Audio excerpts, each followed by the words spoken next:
Olá, está começando mais um Conexões, nessa quinta-feira, dia 11 de agosto de 2022. Maia, uma mulher branca, cabelos escuros na altura dos ombros, olhos também escuros. Estou vestindo uma roupa de tonalidade verde. Estou sentada à frente de um armário com alguns enfeites. Hoje no programa nós contamos com a presença do professor Diego Barbosa, que é da Faculdade de Letras da UFG e também coordenador do Laboratório de Tradução Audiovisual Acessível e que vai fazer a interpretação para Libras durante todo o nosso programa. O Diego é um homem branco, de cabelos e olhos castanhos e que usa barba cheia. Ele veste uma camisa social preta e faz a interpretação para Libras na frente de um fundo branco. Você assiste ao Conexões na TV UFG, canal 15.1 do Sinal Aberto, canal 21 da NET Goiânia e também pelo site e pelo aplicativo. No site é só buscar lá tvufg.org.br, que você vai encontrar a nossa programação, e o aplicativo você pode baixar gratuitamente em celulares com modelo Android. É só procurar na sua loja digital por TV UFG. Outras formas de estar ligado no nosso conteúdo são as redes sociais. A gente tem Twitter, Instagram, Facebook e YouTube. Nesses dois últimos, você confere a transmissão do Conexões toda quinta-feira, 4h30 da tarde. E o nosso tema hoje é política, democracia. Nós estamos em pleno ano eleitoral, um momento em que supostamente nós deveríamos estar discutindo diferentes projetos políticos e propostas para o futuro do nosso país nos próximos anos. Mas o que estamos vivendo agora é um período que apresenta perigo para a normalidade democrática, risco às instituições e também insinuações em relação ao resultado das eleições deste ano 2022. Para defender a democracia, o Estado democrático de direito e também o respeito ao resultado das eleições e às instituições, várias personalidades, associações e instituições brasileiras se uniram e formularam um documento, a Carta às Brasileiras e aos Brasileiros em Defesa do Estado Democrático. Para falar um pouco mais sobre a defesa da democracia e quais os riscos o Estado Democrático de Direito vem sofrendo nos últimos anos, nós vamos conversar agora com o professor José do Carmo, que é da Faculdade de Direito da UFG, campus Goiás. Muito obrigada pela sua presença, professor. Que bom contar com o senhor para a gente conversar sobre esse assunto tão importante e numa data tão marcante, né? O dia do lançamento dessa Carta em Defesa do Estado Democrático de Direito. Professor, o áudio está fechado.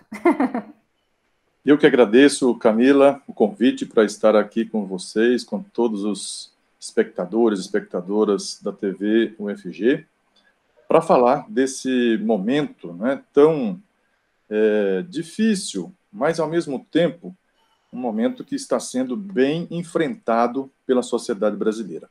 Eu vou me descrever aqui rapidamente, Camila, essa orientação muito necessária para que essa comunicação chegue, né, a todas as pessoas.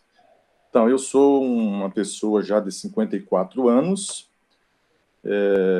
um homem de pele clara, uso bigode, né, já um pouco embranquecido, assim como os cabelos já também embranquecidos, né, pelo tempo. Estou usando uma camisa branca, um paletó preto. Estou à frente de uma estante com livros de literatura e também de direito. Bom, professor, para começar, eu queria que a gente falasse um pouco sobre essa carta. Uma carta lançada nesse dia 11 de agosto, em São Paulo, né? E um documento que tem aí um histórico, né? Que tem uma grande influência de um outro documento que foi lançado no período ditatorial. Queria que o senhor explicasse para a gente um pouco do contexto histórico da produção dessa carta. Camila, eu preciso primeiro dizer o seguinte, nós, né, seres humanos, poderíamos, não só aqui na universidade, mas em todos os lugares, né, da nossa vida, estar dedicando o nosso tempo, a nossa energia, à produção de outras coisas, a fazermos outras coisas, inclusive ao lazer. mas hoje nós temos um dever histórico, um compromisso com a defesa da forma mais radical possível da democracia e do Estado de Direito. Nós lembramos essa carta aos brasileiros e às brasileiras, que foi editada há poucos dias, mas lançada hoje na Faculdade de Direito da Universidade de São Paulo, lá no chamado Território Livre do Largo do São Francisco. Ela se reporta, ela começa se referindo a uma outra carta, a uma carta que foi liderada pelo professor Gofredo da Silva Teles, também da Faculdade de Direito da USP, no mês de agosto, igual agora, no ano de 1977, quando, então, já vivíamos um longo período de ditadura militar no Brasil, um período de exceção, de um regime absolutamente antidemocrático e marcado por muitas violências contra as pessoas aqui no Brasil que não concordavam com aquele totalitarismo implantado no Estado brasileiro. Então, aquela carta que surtiu um efeito de despertar a sociedade brasileira, a comunidade internacional, para enfrentar aquele terrível momento, a total ilegitimidade de um governo que não saía mais dali, comandado por militares à mão de ferro. Pois hoje, mesmo que tenha passado pelas urnas que ele nega, nós temos um militar também, ainda que da reserva, não teve nenhuma carreira brilhante nas Forças Armadas, mas um militar que está aí desafiando a todo tempo, nos seus quase 4 anos de mandato, desafiando o nosso regime democrático, desafiando a institucionalidade democrática que nós conquistamos exatamente após aquele período que eu me referi agorinha, após o período longo, de mais de 20 anos de regime militar no Brasil. Então, a democracia, o Estado de Direito, que inclusive nós temos escrito, expresso na Constituição de 1988, é um Estado democrático de direito. Ou seja, nós agregamos esse adjetivo à expressão Estado de Direito, que é uma conquista da civilização, não é uma conquista só de um ou outro país, de um ou outro povo, mas é uma conquista da civilização, de termos um Estado em que as pessoas tenham segurança para agirem como quiserem, de forma livre. Eu vou fazendo perguntas para a gente ir direcionando, também para quem não conhece ainda esse documento, para quem quer conhecê-lo. Dá para destacar quais as instituições, as organizações que assinaram esse documento? Também os cidadãos comuns podem assinar, depois a gente vai falar disso, mas, primeiramente, instituições do setor econômico, do setor político, assinaram esse documento. Isso pode ser uma mostra de que há uma certa união de diferentes esferas da sociedade, de campos políticos e ideológicos muitas vezes diferentes, nessa defesa da democracia? Então, esse momento é um momento muito especial em toda a sociedade brasileira. Esse contexto que nós vivemos, em que a legitimidade democrática das instituições e, sobretudo, do nosso modelo de realização da democracia direta, aquela que as pessoas vão poder comparecer às urnas no mês de outubro para poder escolher os seus representantes nos parlamentos estaduais, no Parlamento do Distrito Federal, no Parlamento Federal, Senado e Câmara Federal, assim como aos executivos dos estados, do Distrito Federal e do país, nós temos agora um contexto de uma união ampla, das mais amplas que se tem notícia no país, na história recente do Brasil. É um momento em que você vê instituições e pessoas, desta vez nós estamos liderados pelo professor Celso Campilongo, que é o diretor da Faculdade de Direito da USP. Ele conseguiu reunir pessoas que cuidaram de produzir um texto para dialogar com a sociedade brasileira de uma forma ampla, de uma forma que consiga exatamente produzir um ambiente de unidade em torno da defesa da democracia e do Estado de Direito. Então, nós temos aqui instituições, Camila, das mais diversas, assinando este grande manifesto, essa carta aos brasileiros e às brasileiras, que conclama a todos nós, individualmente e coletivamente, a nos empenharmos nesse momento de defesa do Brasil, né? Das instituições brasileiras que conquistamos no pós-ditadura militar. Nós temos do Movimento do Sem Terra a FEBRABAN, a Federação Brasileira dos Bancos, a Fiesp, que é a maior entidade associativa do empresariado brasileiro. Nós temos entidades estudantis, nós temos entidades da sociedade civil que congregam profissionais das mais diversas áreas. Nós temos também a participação muito ativa, viu, Camila? Eu estou acompanhando muito de perto praticamente todas as instituições de ensino, com enfoque especial para os cursos de direito no país inteiro, de universidades públicas, privadas, filantrópicas, todas, não é? Estão agora se unindo em torno desse documento, que é um catalisador, né? Que ele faz esse papel de nos reunir a todos e a todas nesse compromisso de defesa intransigente da democracia. Lançar esse documento no dia de hoje, que é o dia marcado como Dia do Direito no Brasil, né? Porque se reporta ao dia 11 de agosto, em que Dom Pedro I criou os 2 primeiros cursos do país, é uma forma de dizer, olha, nós estamos fartos, né? Basta desse tipo de comportamento da maior autoridade brasileira afrontando as nossas instituições, destruindo a nossa confiança tão necessária nas instituições brasileiras, na democracia brasileira. Professor, o senhor até já falou um pouco sobre isso, mas queria destacar, né, que acho que é o mais relevante da nossa conversa aqui.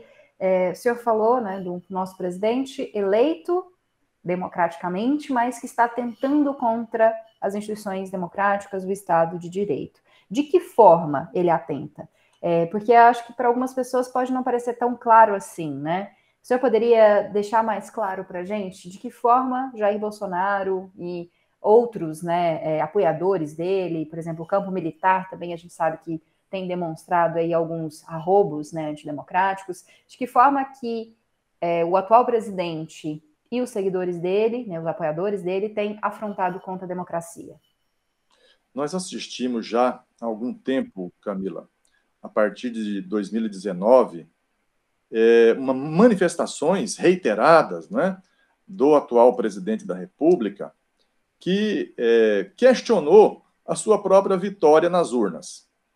Questionou um instrumento de alta tecnologia, né, que são as urnas eletrônicas. O Brasil, assim como vários outros países, mais de 40 países do mundo, adotam um sistema de votação eletrônica, como é o que nós já frequentamos aqui no país. Você, por exemplo, certamente nem chegou a votar em cédula de papel, né? Eu ainda votei nas eleições de 86, que foi a minha primeira vez, né, de comparecimento às urnas, nas eleições de 90, nas eleições de 94. Mas de 1996 para cá, nós temos, né, que foi implantado gradativamente no país, o sistema eletrônico de votação, que é extremamente vigiado, digamos assim. Olha, nós temos uma diversidade de partidos políticos no país, de instituições como a Ordem dos Advogados do Brasil, o Ministério Público, que acompanham de muito perto como é que se desenvolve, como é que se aplica esse sistema de votação, de modo que ele tenha sido testado, não é? E demonstrado um nível de confiança extremamente satisfatório, desde que foi implantado em 1996, né? Acompanhado, inclusive, por observadores internacionais em todas as eleições, Camila. E esse instrumento, inclusive pelo qual, né, de 98 para cá, o atual presidente se elegeu algumas vezes como deputado federal, os filhos dele também eleitos, né, vereador no Rio de Janeiro, deputado federal em São Paulo, senador por São Paulo, deputado estadual no Rio de Janeiro, ele próprio, né, nas eleições de 2018, e ele, logo após a sua posse, foi questionar esse sistema eletrônico de votação para gerar uma desconfiança, porque ele já temia que ele não iria ser novamente contemplado pelas urnas. Esse é um temor de derrota nas urnas. Esse é um papel triste que esse homem desempenha, violando, né, a credibilidade, a confiança que todos nós depositamos nesse modelo de realização do nosso direito, né, de exercício ao voto universal, né, que todos nós, não importa se seja o mais rico ou o mais pobre do país, vai poder comparecer e cada um vale um voto. Então, destruir essa confiança nesse sistema faz parte de um roteiro que ele estabeleceu lá atrás, né, para poder legitimar alguma tentativa de afrontar a nossa democracia. É importante dizer que ele não faz isso só em relação à urna eletrônica, ele faz isso, por exemplo, promovendo todos os dias um ataque para desacreditar a nossa justiça eleitoral. Camila, eu sou professor de direito eleitoral há algum tempo, né, e acompanho de muito perto. É um órgão do Poder Judiciário brasileiro e o modelo do Brasil também de organizar a sua justiça eleitoral, que administra essa nossa parte, né, do exercício democrático no país, é uma instituição que tem a sua confiança por parte da sociedade brasileira, por parte dos partidos políticos brasileiros, por parte das diversas categorias políticas do país. Então, nós temos um Ministério Público Eleitoral, nós temos juízes eleitorais, temos os tribunais regionais, temos o Tribunal Superior Eleitoral. Ele ataca essa instituição. Assim como também não se cansa de atacar o Supremo Tribunal Federal, assim como atacou também o próprio Congresso Nacional, ou seja, as instituições que são assim, os pilares do nosso regime democrático, do nosso regime institucional, de como distribuir o desempenho das funções públicas, das atribuições públicas do país, ele faz isso o tempo todo para poder, então, justificar algum possível ato de violência mesmo, como ele tem fomentado contra as instituições, contra as autoridades que compõem o Poder Judiciário brasileiro, com foco hoje no Poder Judiciário Eleitoral. Professor, vários analistas falam de um golpe em curso, da possibilidade de um golpe. O que o senhor, né, como pensador, né, do direito, como analista desse atual cenário, pensa sobre isso? Caso o resultado das eleições seja diferente daquele que o atual presidente deseja, né, se ele for perdedor nas urnas em 2022, existe a possibilidade de um golpe civil com apoio de militares? O senhor vê essa possibilidade? Ou mesmo antes disso, ele pode tentar um golpe pré-eleições para evitar que as eleições ocorram, né, para minar o nosso sistema eleitoral? Camila, um golpe não se aplica, né, não se constrói assim do nada, né? Não basta alguém querer, alguém individualmente ou até com determinado grupo, né, de seus seguidores aí, querer mudar, né, um regime democrático, implantar alguma outra coisa, né, que não sabemos o que, com o uso da força. Então, o golpe aqui, mediado pelo uso da força. Ele se gaba o tempo todo, né, de ter sob seu controle, né, como se fosse um controle absoluto, cego, das Forças Armadas brasileiras. Ele não tem esse controle. Ele tenta passar essa imagem, mas não tem. Nós precisamos fazer uma pequena referência, né, ao contexto que gerou o golpe de 64, né, que ele tanto se vangloria dele. Né, um golpe que produziu muita violência no país, violência física, violência psicológica, violência de destruir a nossa economia, né? Então, nós temos um histórico, naquele momento, em 64, em que conseguiram levar pessoas para as ruas, ter apoio da grande mídia, ter apoio internacional, né? Os Estados Unidos foram, como já a história revelou, foram atores fundamentais daquele golpe de 1964. Hoje, Bolsonaro, apesar de seus arroubos verbais aí o tempo todo, esse palavrório que ele, né, que é indigno de uma pessoa que ocupa o cargo de presidente da República, apesar de tudo isto, ele não tem apoio popular. Não tem, como estamos assistindo agora, né, e essa carta revela isso de um modo muito mais expressivo ainda, ele não tem apoio no, digamos, no mercado financeiro, no setor industrial, no setor empresarial, de um modo geral, e também não tem apoio internacional. E vamos dizer aqui, especificamente, não tem apoio dos Estados Unidos para uma atitude, né, translocada como essa, que seria a de um golpe. Quem pôde, não é, acompanhar as consequências do golpe militar no Brasil, que se processou lá em 64, melhor dizendo, sabe o que isso produz de estrago na vida de um país. Nós não temos aqui agora nenhum aceno da comunidade internacional no sentido de apoiar esse tipo de conduta. Então, digamos assim, não é para nos deixar tranquilos de um modo exagerado, mas também não deixar a gente sem ação. É preciso que a gente agora, então, continue exatamente nesse compasso de mostrar que o país tem uma grande, né, a grande maioria da sua população, das suas diversas formas de organização na economia, na cultura, né, os artistas, na política, todos os atores, né, acreditam na democracia, que estejam agora de mãos dadas em defesa do Brasil, na forma que está escrita na sua Constituição. O Brasil é uma república regida por um Estado democrático de direito. Ela se constitui, melhor dizendo, como um Estado democrático de direito.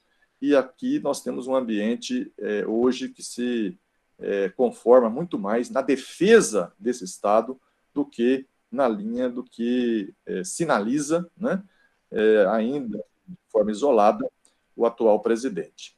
Eu vejo que ele está isolado com esse propósito de um golpe.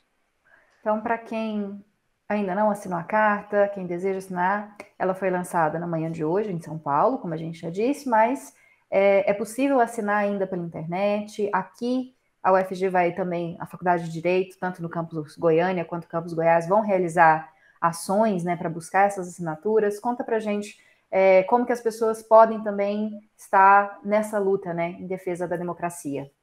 Inclusive, Camila, a Faculdade de Direito da UFG em Goiânia, ontem, no dia 10 de agosto, fez um ato, né, à noite, para ler e assinar, né, simbolicamente, a carta aos brasileiros e às brasileiras.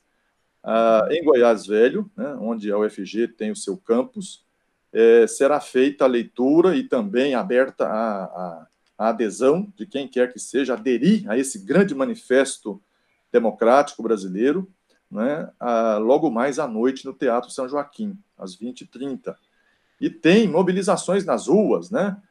Também eu sei que vão haver atos em vários lugares, inclusive na Praça Universitária, logo mais às 17h30.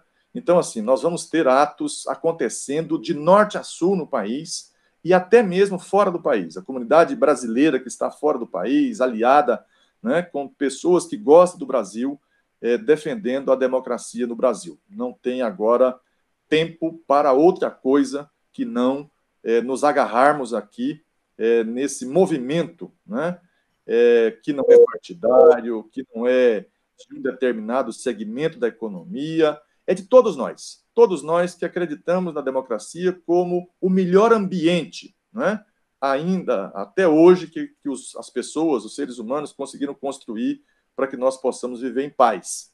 Para que nós possamos viver em paz, é preciso que tenhamos um ambiente onde as pessoas não tenham que se sentir amedrontadas, coagidas, ameaçadas o tempo todo pelo líder máximo do país. Ele tem que dar exemplo de que nós precisamos ter uma sociedade harmonizada, uma sociedade marcada pelo ambiente de fraternidade, onde nós possamos, então, com todas as divergências que nós possamos ter, mas que essas divergências não nos levem a um ambiente de ódio. Esse homem é um disseminador do ódio, da maldade, e eu espero que a gente consiga se livrar dele da forma mais democrática que nós temos hoje, que é votando na urna eletrônica altamente confiável, né, no próximo dia 2 de outubro. É isso, Camila, que eu penso que a gente agora dá esse passo importante. E nós temos que agradecer a liderança de tantas pessoas, não foi só do diretor, né, que ressalto aqui o nome do professor Celso Campilongo, mas tanta gente que se reuniu agora, né, em torno da defesa intransigente da democracia brasileira. Tá certo, professor, queria agradecer, desejar um bom evento para vocês em Goiás e também destacar que a TV UFG e o Conexões também estão sempre em defesa da democracia, dos direitos humanos, das minorias, e é por isso que a gente quis destacar essa pauta hoje, nesse dia tão importante, né, dia 11 de agosto, para a gente demarcar esse espaço aqui como um veículo público, né, que apoia o Estado Democrático de Direito, assim como as instituições que assinaram essa carta. Muito obrigada, professor. Sempre bom tê-lo aqui com a gente na TV UFG. Eu que agradeço. A gente vai para um rápido intervalo. Daqui a pouco temos informações sobre política, sobre eleições também. Tem dicas culturais para você. Então, não sai daí, que o Conexões volta daqui a pouquinho.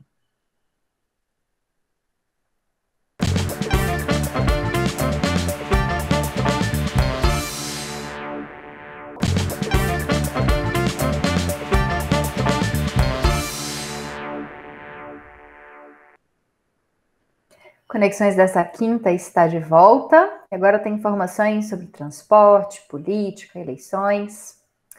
Na última terça-feira, o Tribunal de Contas da União decidiu condenar o ex-procurador-geral da República, Rodrigo Janot, o ex-procurador Deltan Dallagnol e o procurador João Vicente Romão a ressarcir os cofres públicos por dinheiro gasto pela força-tarefa da Lava Jato, com diárias e passagens.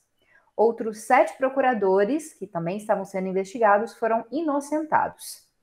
Essa decisão do TCU considera que houve irregularidades nos pagamentos de diárias e de passagens, em razão do dano aos cofres públicos causados por esses pagamentos. O ressarcimento deve ser de quase 3 milhões de reais, mas ainda cabe recurso. E Janot e Dallagnol já informaram que vão sim recorrer dessa decisão do TCU.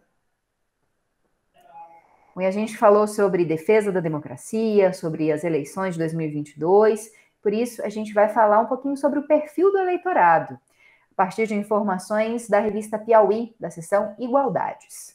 Mulheres e homens adultos de meia idade formam o ponto de sustentação da pirâmide etária do voto em 2022. Mas o número de jovens aptos a participar do pleito aumentou nesse ano. Então, segundo dados do Tribunal Superior Eleitoral, cerca de 156 milhões de brasileiros estão aptos a votar em 2022. Isso representa um aumento de 6% em relação à eleição de 2018, quando o país registrou 147 milhões de eleitores. As brasileiras de 30 a 44 anos, me incluo nesse grupo, inclusive, representam 16% dos votantes. É a parcela mais expressiva entre todos os grupos etários. Já entre os homens, a parcela com mais eleitores está na faixa etária entre 25 e 39 anos. Esse grupo representa 15% do total. Com mais de 9 milhões de novos títulos foram emitidos para esse ano, principalmente para jovens de 16 e 17 anos, um grupo que não é obrigado a votar, mas que foi incentivado a participar do pleito desse ano. Mais de 2 milhões deles fizeram cadastro no TSE, o que representa um recorde em todas as eleições. Bom, e uma dica para o eleitor que não estiver no domicílio eleitoral nos dias do primeiro e do segundo turno das eleições. É possível solicitar o voto em trânsito até o próximo dia 18, ou seja, na semana que vem. É necessário fazer um agendamento online e depois ir presencialmente a um cartório eleitoral fazer a solicitação do voto em trânsito. Esse tipo de voto só é disponível para cidades que tenham mais de 100 mil eleitores. Quando você for ao cartório fazer a solicitação, é necessário indicar a cidade onde você vai votar e também levar um documento oficial com foto. Quem estiver fora da cidade onde mora, mas dentro do mesmo estado do domicílio eleitoral, ou seja, eu voto aqui em Goiânia, vou viajar para uma cidade dentro do estado de Goiás. Nesse caso, é possível votar para todos os cargos da disputa: deputado estadual, deputado federal, senador, governador e presidente. Mas se, por exemplo, eu resido em Goiânia, voto em Goiânia, mas vou votar numa cidade de Minas Gerais, não é possível votar nesses 5 cargos. É possível votar apenas para presidente da República. Então, se você vai votar em trânsito, fique ligado nessas condições e procure um cartório eleitoral até o dia 18 de agosto. E uma notícia já conhecida, provavelmente, de quem é usuário do transporte coletivo nas capitais. A frota de ônibus urbanos no país tem a idade média mais elevada desde 1994, quando a Associação Nacional das Empresas de Transportes Urbanos começou a série histórica da pesquisa. Os ônibus têm, em média, mais de 6 anos de circulação. E isso, claro, gera desconforto, né, para os passageiros pela idade desses ônibus e o sucateamento dos ônibus também que servem à população. Esses dados são de um levantamento realizado para o anuário 2021-2022 e levou em conta 9 grandes sistemas que são responsáveis por 35% da frota nacional. Esses sistemas circulam nas capitais Belo Horizonte, Curitiba, Fortaleza, Goiânia, Porto Alegre, Recife, São Paulo, Salvador e Rio de Janeiro. Então, os usuários de ônibus aqui na capital goiana sabem muito bem dessa frota defasada e muitas vezes sucateada. Um dos motivos apontados pelo estudo para esse sucateamento é a perda de passageiros que aconteceu durante a pandemia de Covid-19. Para você ter uma ideia, em 2019 eram realizadas 33 milhões de viagens por passageiros pagantes por dia em todo o país. Em 2021, esse número caiu para 22 milhões de passageiros pagantes por dia. Essa queda na arrecadação também é um dos motivos para as mais de 300 paralisações temporárias que foram realizadas pelos trabalhadores do transporte coletivo desde março de 2020. Esse número, né, na verdade, o total de 397 paralisações, representam praticamente uma greve ou protesto a cada 2 dias durante o período da pandemia de Covid-19. Mediante da crise do setor, 49 empresas e 6 concessionários decidiram suspender as atividades ou deixar de operar. Outras 3 empresas e 3 concessionários entraram com pedido de recuperação judicial. Aí uma infeliz notícia, né, para quem tem que usar transporte coletivo, para quem sabe a dureza que é pegar ônibus todos os dias. Bom, eu vou finalizar esse bloco com uma informação para quem está em busca de uma vaga no ensino superior, para quem quer fazer uma faculdade, mas não pode pagar, fique atento. Vai até sexta-feira o prazo para as inscrições às vagas do FIES, o Financiamento Estudantil do segundo semestre de 2022. Os interessados devem acessar o site acessounico.mec.go.br. Vou repetir, acessounico, tudo junto, .mec.go.gov.br. Está aqui na tela, embaixo da minha imagem, você pode tirar uma foto e acessar para se candidatar a uma dessas vagas. Para se inscrever, é necessário que o estudante tenha participado de qualquer edição do Exame Nacional do Ensino Médio desde 2010. Mas não basta só ter participado do Enem, não. É necessário ter tido uma média mínima de 450 nas 5 áreas do conhecimento. E é necessário também não o candidato deve ter renda mínima familiar mensal per capita, ou seja, por pessoa, de até 3 salários mínimos para se candidatar a uma vaga no FIES. O resultado da seleção será divulgado no dia 16 de agosto, na semana que vem. O FIES é um programa de concessão de financiamento para estudantes privadas, em faculdades particulares. O valor financiado para o pagamento de mensalidades só começa a ser cobrado depois que o aluno se formar.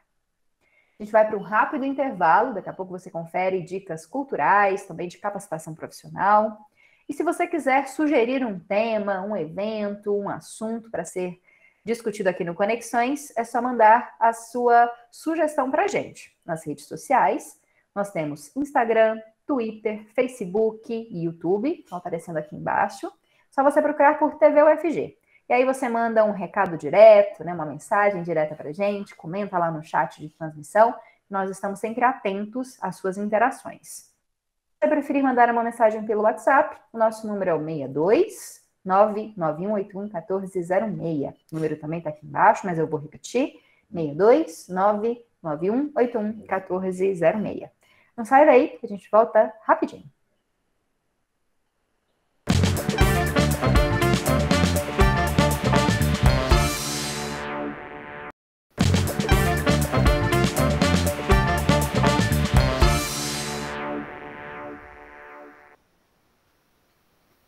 Esse é o último bloco do Conexões dessa quinta-feira, dia 11 de agosto de 2022.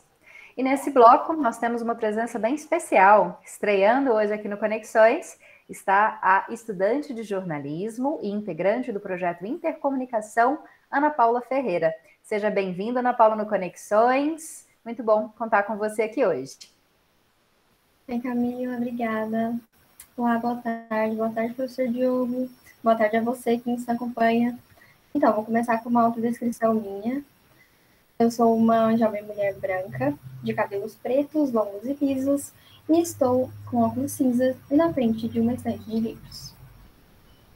Bom, antes de passar a palavra para a Ana, que tem informações sobre qualificação profissional, sobre cultura, eu vou dar uma dica muito importante para quem é pai e mãe de crianças e adolescentes. A campanha de vacinação contra a poliomielite e também a multivacinação seguem até a próxima sexta-feira aqui em Goiânia. As vacinas dessa campanha de multivacinação são destinadas a crianças e adolescentes que estão com um esquema de imunização em atraso ou que ainda não receberam as doses, para reduzir as chances, né, de reintrodução do polivírus selvagem no Brasil, que é o vírus causador da poliomielite. Ao todo, são 72 pontos de vacinação. E você pode conferir a lista completa desses pontos de vacinação, os locais onde eles ficam, no site da Prefeitura, lá na página do ImunizaGim. O site da Prefeitura é goiania.go.gov.br, goiania.go.gov.br. Se quiser tirar uma foto aqui da nossa tela, o endereço está aparecendo embaixo da minha imagem. Lembrando que crianças menores de 1 ano devem receber a vacina contra a polio. Já aquelas entre 1 e 4 anos que já receberam 3 doses dessa vacina, elas devem receber uma dose extra, exatamente para evitar a reintrodução do vírus causador da poliomielite e, claro, evitar casos dessa doença que deixou de ocorrer no país desde os anos 90. Mas como a vacinação está com índices baixos, é preciso que você leve as crianças para vacinar. Já o público-alvo da multivacinação são crianças e adolescentes de 2 meses de idade a 14 anos, que precisam atualizar a caderneta de vacinação de acordo com o calendário nacional. Vou citar pelo menos algumas doses que são disponibilizadas nessa campanha. Por exemplo, vacinas contra tuberculose, hepatite, tétano, meningite, sarampo, rubéola, cachumba e também 2 vacinas muito importantes nesse período, que é a vacina contra a influenza e contra a Covid-19. Então vai lá, acesse o site da Prefeitura, goiania.go.gov.br, busque o posto de vacinação mais perto de você e leve crianças e adolescentes para vacinar. Agora sim é a vez da Ana Paula participar com a gente. Ela que vai trazer dicas, primeiro, para quem está buscando capacitação profissional, precisa de emprego, está buscando aí uma forma de melhorar um pouco a condição financeira e profissional. Conta para a gente então, Ana Paula. Então, vamos lá, pessoal. Estão abertas as inscrições para os primeiros cursos da Escola da Juventude, que vai oferecer qualificação e capacitação gratuita, com foco no empreendedorismo para jovens entre 16 e 29 anos. As aulas elas serão ministradas na modalidade presencial e online pelas equipes dos colégios tecnológicos de Goiás e da Escola do Futuro, em 18 municípios goianos. Estão disponíveis 7 opções de cursos, que são pilotagem de drone, design de anúncios para mídia, manutenção de tela de celular, confeiteiro, barbeiro e escovista. Os interessados devem se inscrever exclusivamente pelo site escoladajuventude.gov.br. Ana, repete para a gente o site, só para que quem não conseguiu anotar, possa anotar. Assim, é escoladajuventude.gov.br. Estão também abertos o período de inscrição para os cursos profissionalizantes oferecidos pela Prefeitura de Goiânia, né, a mulheres em situação de vulnerabilidade. São 48 vagas, sendo 32 para costura industrial e 16 para capacitação em saladas e tábuas de frios. A qualificação é gratuita. Para participar, a interessada ela precisa comparecer até sexta-feira à sede da Secretaria Municipal de Políticas Públicas para Mulheres, na Rua 75, no centro, das 9 da manhã às 2 da tarde. É necessário que ela leve o CPF, o RG e um comprovante de endereço atualizado. Podem se inscrever mulheres que residam na capital e tenham idade a partir dos 18 anos. As aulas elas começam no dia 22 de agosto. As estudantes vão receber um material de estudo e, em caso de dúvida, a Prefeitura ela orienta que a estudante procure a Secretaria da Mulher pelo Instagram, @secretaria_mulher. Você está vendo aqui também embaixo na nossa tela o endereço, Ops, o Carlos tirou agora, vou pedir para ele colocar de novo, para quem não pôde ver, @secretaria_mulher. Então, boas oportunidades para jovens e também mulheres em situação de vulnerabilidade que precisam, né, de uma capacitação profissional, de um lugar no mercado de trabalho. Daqui a pouquinho, a Ana volta para dar informações mais alegres para essa quinta-feira, opções de eventos culturais e artísticos, mas antes disso, eu tenho uma dica para você que tem livros, revistas em quadrinhos, outros tipos de publicação aí em casa, não sabe o que fazer com elas, gostaria de doar para quem precisa, então tem uma ótima campanha de arrecadação acontecendo agora. O Registro de Imóveis da Primeira Circuncisão de Goiânia, em parceria com o projeto Cartórios pelo Bem, está arrecadando livros literários, mangás, gibis e HQs, né, as histórias em quadrinhos, que vão ser doados para a Escola Estadual Jardim América. Essa campanha de arrecadação está sendo realizada até o dia 21 de outubro. Então, você tem muito tempo aí para separar os livros, as revistas em quadrinhos e levar para doação. São aceitas obras que estão em bom estado de conservação, principalmente publicações contemporâneas, né, mais novas, já que a ideia dessa campanha de arrecadação é atualizar o acervo da escola e também gerar mais vontade dos estudantes, né, de lerem, incentivar a leitura dos estudantes do Colégio Jardim América. A entrega, ocorre até o dia 21 de outubro, como eu falei, e a entrega desses materiais para a Escola Estadual Jardim América vai ser no dia 27 de outubro, 2 dias antes do Dia Nacional do Livro, né, para comemorar essa data importante, que é celebrada em 29 de outubro. Quem quiser doar, pode ir no hall de atendimento do registro, que fica na Avenida T9, no edifício I9 Intelligence Place. Vou repetir aí, você pode ir no hall de atendimento, lá do Registro de Imóveis da Primeira Circuncisão de Goiânia, na Avenida T9, no edifício I9 Intelligence Place. Separa aí os seus livros, infanto-juvenis, suas HQs, seus mangás, tem muito estudante que quer a oportunidade de ler. E para fechar o programa, como eu prometi, Ana Paula traz informações sobre cultura aqui na cidade de Goiânia, tem dica de exposição de arte, tem dica também bem bacana sobre o Festival Vera Cruz. Conta pra gente, Ana. Então, vamos lá, pessoal. Sou de novo. O Museu da Imagem e do Som, ele cedia 2 exposições. A primeira é a exposição Luiz Pucci. É favor me olhar com cuidado, com fotografias do acervo MIS e curadoria de Samuel de Jesus, que é o coordenador do programa de pós-graduação em Arte e Cultura Visual da Universidade Federal de Goiás. Já a exposição Mulher, Identidades e Resistência, ela traz a leitura de artistas visuais Cris Biebach, Cecília Araújo e Mariana Capelletti, que pesquisam temas voltados às questões da imagem da mulher, né, na sociedade brasileira, e tem a curadoria da professora Débora Borges e do produtor cultural Wagner Araújo.